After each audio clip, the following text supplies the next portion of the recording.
Contrapunto Primera Emisión. Contrapunto Precio contratado. Huancavilca 830 AM Radio no se responsabiliza por las opiniones vertidas en el mismo. Que cuide también del medio ambiente. Que benefician la sanción a la corrupción, benefician el castigo a delitos atroces con la imprescriptibilidad de las penas. Y eso es lo que tiene que primar. La consulta no puede tener dueño político, ni debe tenerlo, ni el sí ni el no. Cuando se vota sí o cuando se vote no, no se está votando a favor o en contra de ningún político, se está votando con un criterio popular mayoritario, por lo que el pueblo cree que le conviene a él y a su familia para su prosperidad democrática, libertaria y económica. Señor alcalde, si bien es cierto, la mayoría de movimientos y partidos políticos se han inscrito por el sí, por las 7 preguntas. Sin embargo, hay un grupo, aunque pequeño, pero en democracia va a hacer la campaña por el no. Es más, se ha anunciado que mañana llegaría al Ecuador el expresidente Rafael Correa, sobre todo por el tema de la reelección indefinida, lo ha manifestado con formación del Consejo de Participación Ciudadana y derogatoria de la ley de plusvalía. Él va a trabajar por el no.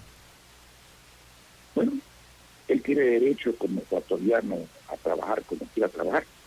Y los demás tenemos derecho a opinar lo que tenemos que opinar y a orientar a las personas para que tomen una decisión soberana, no presionada por nadie y menos por políticos, en el sentido que les convenga, que nosotros creemos que es así. De manera que opinar es un derecho ciudadano, hacer campaña en época de campaña es un derecho ciudadano. Ahora, la campaña hay que hacerla dentro de la ley, respetando las disposiciones electorales y sobre todo respetando al pueblo que no quiere ni ovejas ni pastores. Nada de esto, porque hace rato que el pueblo está recuperando, como dije antes, su democracia y su libertad, y así tiene que ser. Sí, pero... Ovejas ni pastores. Nada de esto, porque hace rato que el pueblo está recuperando, como dije antes, su democracia y su libertad, y así tiene que ser. Sí, pero con la experiencia que usted tiene, señor alcalde, usted conoce Guayaquil, al guayaquileño y en general los ecuatorianos, si está en juego la institucionalidad democrática, está en juego el Estado de Derecho, igual habrá un grupo de ciudadanos que de pronto van a escuchar el discurso por el no. Bueno, no solo escuchar el discurso, habrá un grupo de ciudadanos que crea sinceramente que debe votar que no. Y hace bien, pues, esta es la democracia. Y cuando se cuenten los votos se verá quién ganó. Repito, nosotros creemos que al país, a los ciudadanos, a la familia, al progreso, a la democracia, a la prosperidad le conviene el sí. Quien quiera lo contrario, que vote no. De acuerdo. Señor alcalde. Repito, el Ecuador no es un atado, ¿no es cierto?, de ovejas y peor de cangrejo, digamos. La gente aquí tiene la inteligencia, la intuición suficiente para enterarse de cada pregunta, meditar lo que le conviene y votar como que le conviene. Señor alcalde, en el mismo ámbito político, ayer se cumplieron los 90 días de la ausencia temporal del vicepresidente Jorge Glass, es decir, a partir de hoy ya es ausencia definitiva, de acuerdo al artículo correspondiente de la Constitución. Le correspondería al presidente Lenín Moreno enviar ya una terna para reemplazarlo en el cargo de vicepresidente. ¿Cuál es su posición al respecto? Que esa es la ley, es decir, sin perjuicio que el juicio político continúe en una acción fiscalizadora de la Asamblea. Evidentemente, a partir de hoy, habiéndose cumplido los 90 días de ausencia del cargo, el señor Glass debe ser cesado como vicepresidente de la República. Y corresponde al presidente de la República, dentro de los plazos que la ley le da, enviar a la Asamblea Nacional una terna, que la Asamblea también tiene plazos y reglas para proceder a escoger a la persona durante ese plazo y esas reglas. Paralelamente a esto, ya la comisión ayer anunció que el juicio político contra el vicepresidente Jorge Glass comenzará este día viernes 5 de enero, con las pruebas de cargo ya en el Pleno, y luego el día domingo a las 11 de la mañana el vicepresidente se presentaría para las pruebas de descargo. Es decir, paralelamente se tramitarían las dos acciones. Así es, la una es fiscalizadora, porque ya no tendría el sentido de institución, digamos, porque el vicepresidente estaría cesado. pero eso es sin perjuicio de la cesación en funciones, de las funciones que tiene que darse de inmediato, porque tal se ha dado 90 días ausente del cargo por estar detenido. Por lo tanto, el señor a partir de hoy debería ser declarado ya fuera de su cargo. Tan sencillo como eso está previsto en la Constitución. Muy bien. Señor alcalde, ya para entrar en materia económica, que es lo que también la ciudadanía, los guayaquileños en general, quienes lo están escuchando por esta cadena de radios, está la expectativa. Finalmente el gobierno decidió en una comisión tripartita en la elevación del salario mínimo vital o el salario básico, elevarlo en $11, es decir, pasó de 375 del año 2017 a 386 en el año 2018. Esto es un 3%. Sin embargo, los empresarios habían planteado la elevación de $3 y los trabajadores de 25. Su posición desde la visión económica, empresarial, trabajadores, ¿cuál es? Mi posición es la de siempre. El costo de producción de los empresarios ecuatorianos está castigado, deformado por el exceso de impuestos y por el exceso de cobro en la energía eléctrica. Esos impuestos deben bajar, no subir. Y el costo de energía eléctrica debe bajar. ¿Por qué? Porque la energía es básicamente hidroeléctrica. Esa sí fue una buena obra que hizo el gobierno anterior.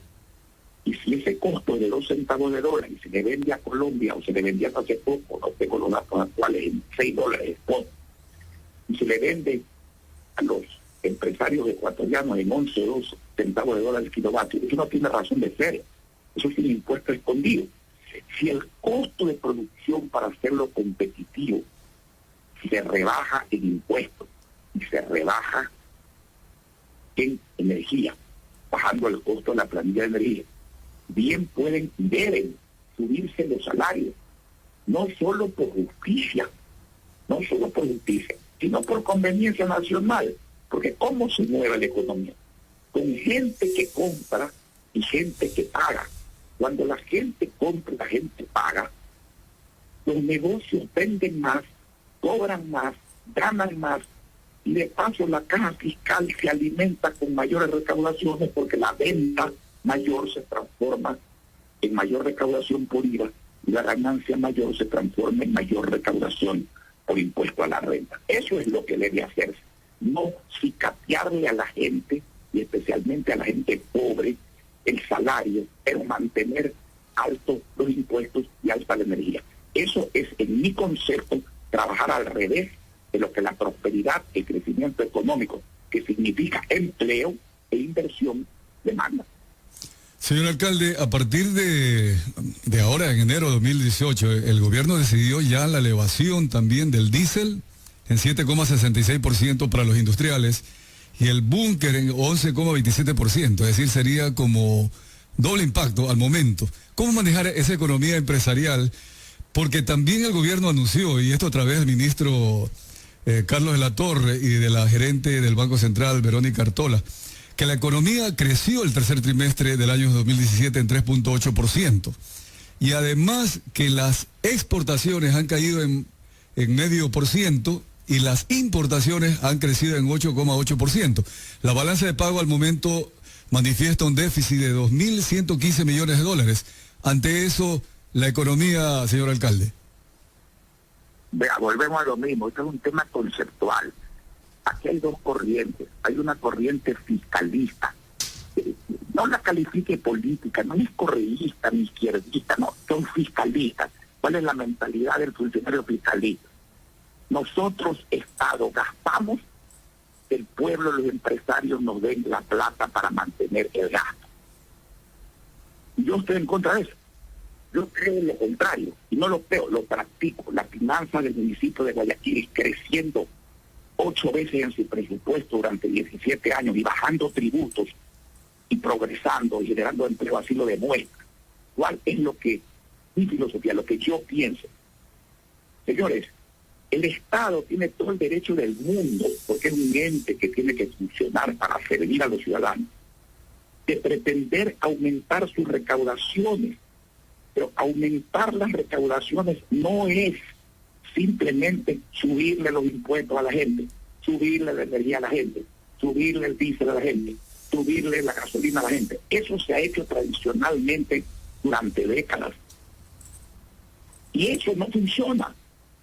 Lo que hace crecer la economía es que la confianza y la seguridad jurídica y un esquema racional de tributos y de salarios que permita la rentabilidad y el estímulo y el consumo pagado para generar crecimiento funcionen. Las reglas claras y vendrá la inversión y crecerán los negocios actuales y se instalarán nuevos negocios, pero siempre y cuando exista alguien, y ese alguien es el pueblo, que tenga el dinero para pagar, para comprar. Si al pueblo le quitan la plata para llevársela al Estado y el Estado la gasta en mal, cosa muy grave. De manera que esto para mí es un asunto muy claro, repito, para mí. Y yo lo creo y lo practico. Ahora, en este tema, señor alcalde, la noticia para Guayaquil, ya están pagándose los impuestos prediales. Usted había anunciado previamente que ya en sesión del Consejo Cantonal se había aprobado la no elevación. ¿Cómo se hace para administrar una ciudad como Guayaquil, que tiene gran desafío en 2018, sin elevar en este caso los impuestos? Porque el presupuesto ha crecido. En plena crisis, el presupuesto es el más alto de la historia. ¿Y por qué es el más alto de la historia? Porque el volumen lo da el crecimiento. Mucha gente pagando poco y haciendo crecer la economía, instalando negocios. Y no poca gente pagando mucho en beneficio de un Estado que gasta y que sirve poco. Es tan sencillo como eso. Si esto no es ninguna magia. Es decir, va sumándose... Una funciona y la otra no funciona, eso es todo. Claro. Esa es la parte que también el guayaquileño mira a nivel país, señor alcalde. Bueno, yo creo que la mira el país. Lamentablemente las fórmulas las escogen pues los que gobiernan a nivel provincial, a nivel local, a nivel nacional. Yo respeto, yo no me creo dueño de la verdad. Yo simplemente, usted me pregunta qué piensa, se lo digo, me pregunta qué hace, se lo digo, pero lo que sí le digo, porque la gente sabe que así, es que funciona, pues. Hay una preocupación permanente, señor alcalde, y Guayaquil sobre todo, la generación de empleo. El gobierno, a pesar de las medidas que está tomando, dice que va a cumplir la oferta electoral de elevar el salario, el empleo digno, por decir así, para tener más de 40 horas semanales de trabajo y estar afiliado al Seguro Social, de 40 a 45% hasta el año 2021, obviamente. ¿Eso será factible? ¿Cómo están los cálculos? Todo depende de lo que hagan, pues, porque yo les repito, no se parte de los hechos para buscar las consecuencias o las causas. Eso es hacer primero y pensar y valorar y sopesar después. Es al revés. Primero se piensa, se sopesa, se valora, se aplica una fórmula y luego se tiene un resultado. Si usted baja los tributos, si usted da seguridad jurídica, si usted baja la energía, si usted aumenta los salarios, si usted da seguridad jurídica, vendrá la inversión privada nacional y extranjera y vendrán incluso joint ventures y APP estatales, que dicho sea de paso, esas APP tienen que cortarles cualquier cantidad de procedimientos inútiles y demorados que decepcionan a los empresarios y a cualquiera que quiera hacerlo. Y se generará el crecimiento y se generará el empleo. Y si hace lo contrario, no ocurrirá eso, o al menos no ocurrirá en la cuantía y con el potencial que necesita el Ecuador, porque tiene ese potencial para generar crecimiento y empleo, especialmente en función de las generaciones venideras. La preocupación, para ponerlo esto graficado, debería ser dónde van a trabajar los jóvenes cada vez más preparados, cada vez con más acceso al conocimiento, dónde van a trabajar y no cómo no pierden su empleo los mayores que ya lo tienen. Eso no debería existir en un panorama económico de crecimiento. Que alguien que tiene empleo esté pensando en que lo puede perder, porque cuando la economía crece, lo que se está pensando es cuántos y cuántos jóvenes cada día mayores van a acceder con toda razón a ese mercado del empleo para satisfacer el esfuerzo de ellos y de sus familias al haberse educado bien, y sobre todo ahora con acceso al conocimiento en el siglo XXI, que al menos en Guayaquil lo tienen. Aquí hay computación, aquí hay internet gratuito y sin cable, aquí hay tabletas gratuitas, aquí hay programas gratuitos de acceso a las universidades, aquí hay centros de emprendimiento, y vamos caminando a un banco de financiamiento de emprendimiento, que espero, ojalá, dejarlo hecho o encaminado al menos antes de terminar mis funciones en mayo del año que viene. En esa misma línea, señor alcalde, en la parte económica, cada vez se hace más imprescindible abrir más y más mercados justamente para elevar las exportaciones. En ese sentido, ¿qué opina usted que se está replanteando la necesidad de negociar un tratado de comercio con los Estados Unidos? Bueno, eso debió haberse hecho mucho tiempo atrás. El problema es que ahora al señor Trump no le gustan los tratados de libre comercio, porque el señor Trump defiende, y eso hace bien, malo que lo haga exageradamente la economía norteamericana. Porque mire usted, el señor Trump tiene fallas en mi concepto garrafales en política nacional e internacional, pero la economía de los Estados Unidos está apoyante en estos momentos. Ahora, si exagera la nota, ¿no?, y quiere todo para ellos y nada para los demás, pronto se revertirá también el tema, porque la gente pone restricciones. Por ejemplo, ellos tienen grandes intereses con México y con Canadá. Y en las últimas conversaciones que yo vi, él fue muy duro al decir, bueno, si no les gustan mis condiciones, no hay tratado. Entonces, el tratado debimos hacerlo cuando se podía hacer. Ahora es muy difícil hacer el tratado, y hay que seguir tratando, pero las circunstancias son más difíciles. Hay gente llamada de izquierda que pensaba que los Estados Unidos estaba de rodillas pidiendo un tratado de libre comercio con el Ecuador. Que no sean ilusos.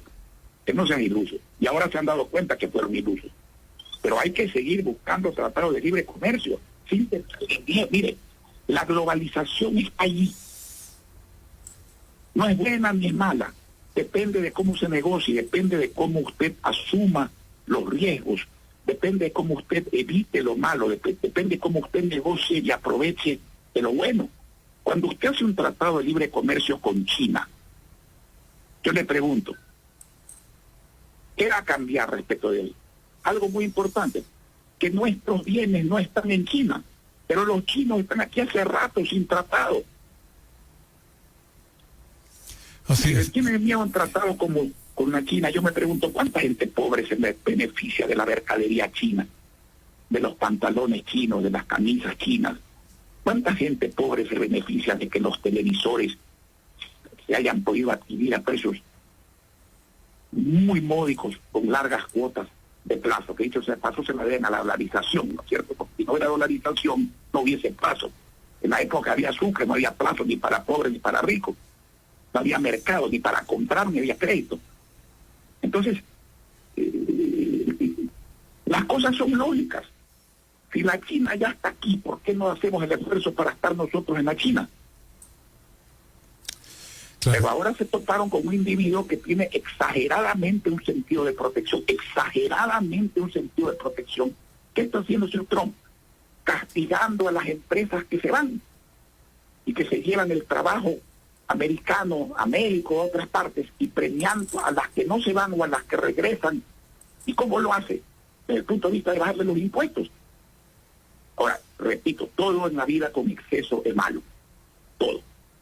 El exceso de pensar lo que no se debe pensar es malo, de pensar que la teoría se debe exprimir como la ubre hasta la última gota de leche, es pésimo.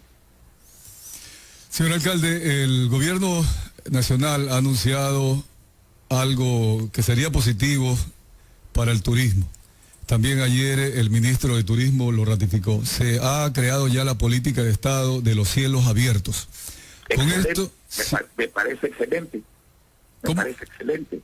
Guayaquil. Sí. Bueno, mire, me parece excelente.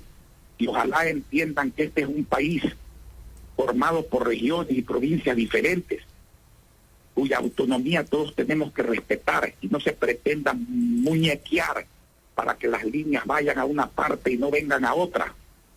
Pero esa política es excelente, es una política adecuada a la época, política de cielos abiertos. ¿Qué queremos? Volumen, inversión, tráfico. ¿quién se beneficia de la competencia? El usuario, en servicios y en precios. Ese paso es un paso muy positivo, si es que se implementa, ¿no?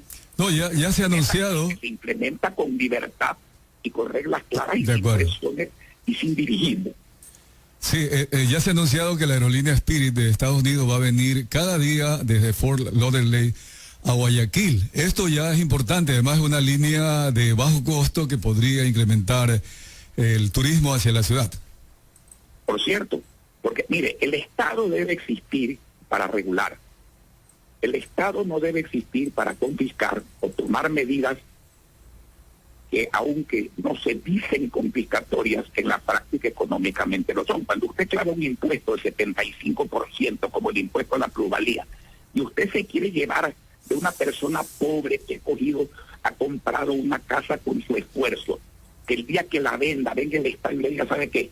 Hasta aquí está bien, de aquí para adelante estos ganancias excesivas, me le llevo las 3/4 partes de su esfuerzo.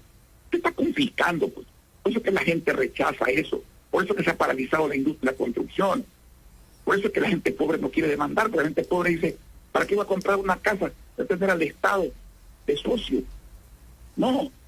Entonces, las cosas hay que dejarlas fluir. Las cosas hay que dejarlas fluir con libertad. Y cuando usted interviene como Estado para confiscar, hace mal. El Estado debe regular. ¿Qué es regular? Precisamente permitir esta competencia sana para que el beneficiario en calidad y en servicios sea el pueblo. El Estado no debe proteger al empresario que no quiere competencia, porque cuidado, también hay empresarios que no quieren competencia y que se dicen empresarios, pero que no les gusta la competencia. Entonces hay que abrir la competencia como Estado. Precisamente creen en la empresa privada, pero tienen que creer en la inversión, tienen que creer en el riesgo, si es que quieren tener también utilidades como tienen derecho a tener. Sí, El pueblo no puede ser manipulado ni por uno ni por otro, mi amigo. claro. Los gobiernos no deben ser empresariales ni confiscatorios, deben ser populares.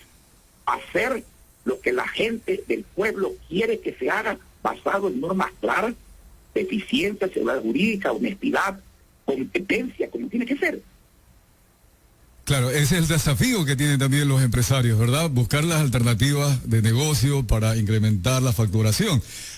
Ahora, la gran noticia también que esta semana, entiendo que es así, se va a comenzar ya la construcción del mercado del río, señor alcalde. Por supuesto, mire, yo le digo a los guayaquileños, se han ganado su progreso. Esta es una ciudad, yo no me refiero a la política, esta es una ciudad que gracias a Dios tiene habitantes nacidos en Guayaquil, nacidos en otras provincias y nacidos en otras partes del mundo, que miran el desempeño de la función municipal como cívico y como administrativo, muy por encima de la política. Y empiezo por decirle, eso ha venido ocurriendo hace muchos años en el propio Consejo Municipal. No es que no hay personas que no piensan como nosotros, no es que no hay personas que no pertenezcan a otros partidos políticos, pero cuando se trata de Guayaquil, la gente piensa adecuadamente en la ciudad. El pueblo de Guayaquil ha dejado ser parte del problema en su inmensa mayoría. Y esa mayoría es cada vez más grande. El pueblo de Guayaquil no es parte del problema, es parte de la solución. Y mientras tenga esa actitud y sigamos haciendo juntos las cosas bien, no es solo el mercado del río, es todo lo que se viene, todo lo que está planificado.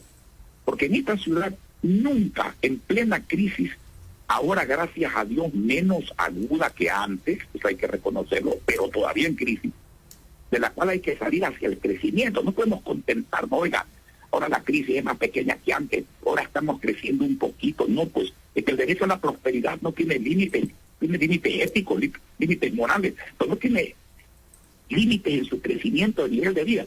Hay que ir hacia allá. Y aquí en plena crisis nunca hubo un empleado no pagado, un contratista no pagado, una obra paralizada, un compromiso del alcalde no cumplido. Yo le garantizo a los guayaquileños que este año 2018 seguiremos igual, y ojalá la vara sea puesta alta para que en el futuro, el 19, el 20 y durante toda la vida, Guayaquil, que es una ciudad que alberga a los ecuatorianos de todas partes del país y a colonias extranjeras muy importantes, siga siendo una bandera de crecimiento, porque el crecimiento es bienestar, y eso que esta ciudad recibe el desempleo de otras ciudades del Ecuador, aquel desempleo prestado, eso no lo tiene ninguna otra ciudad.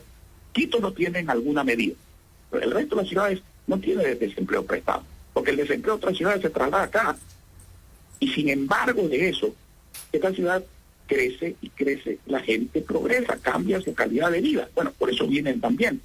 Y si usted los provee de los servicios necesarios, es bueno que vengan, porque las grandes ciudades, dice usted Nueva York, pues, se han hecho a base de la migración interna y externa, pero usted tiene que aceptar el desafío. Quiere más gente, bueno, tiene que dar más servicios, y cuando la gente tiene más servicios, la gente tiene más confort, produce más, consume más, siempre y cuando la economía, repito, sea bien manejada, no interferida ni hacia el aspecto confiscatorio, ni hacia el aspecto de un capitalismo salvaje que es tan o más negativo que el estatista socialista comunista. Para concluir, señor alcalde, nos quedan 2 minutos. Sí, esa esperanza para el 2018, Guayaquil, bajo también su liderazgo como alcalde de la ciudad, porque el municipio somos todos los guayaquileños. Tengo aquí 2 obras anotadas, la una que ya es una realidad, el puente nuevo a San Borondón, y la otra que comenzaría también la aerovía. Con esa visión de futuro, ¿cuál es el mensaje final sobre los desafíos y sobre todo el optimismo que el guayaquileño debe tener? Muy sencillo, muy sencillo. No solamente eso, en este mes debemos tener las ofertas ya del otro puente, del puente que unirá Daule, sector La Aurora, La Joya, con Guayaquil. También se inicia la construcción de Guayarte, el proyecto de arte urbano. Siguen las obras viales, las obras de regeneración urbana, seguimos mejorando el tránsito, etcétera, etcétera, etcétera. Mi mensaje es sencillo. Guayaquil no tiene que tener esperanza, porque Guayaquil tiene fe, que es otra cosa muy distinta. La esperanza es una cosa, la fe es la que mueve montañas.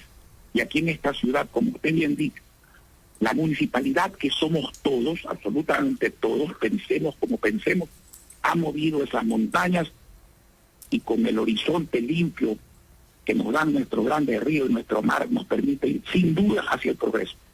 Esa es la meta permanente, de superación permanente. Vivir bien nunca acaba. Siempre se debe y se puede vivir mejor. Ese es el desafío. Muchas gracias, señor alcalde. Éxitos. Gracias a ustedes. Feliz año nuevamente. Feliz año también. Vamos al corte comercial. Este fue un espacio contratado.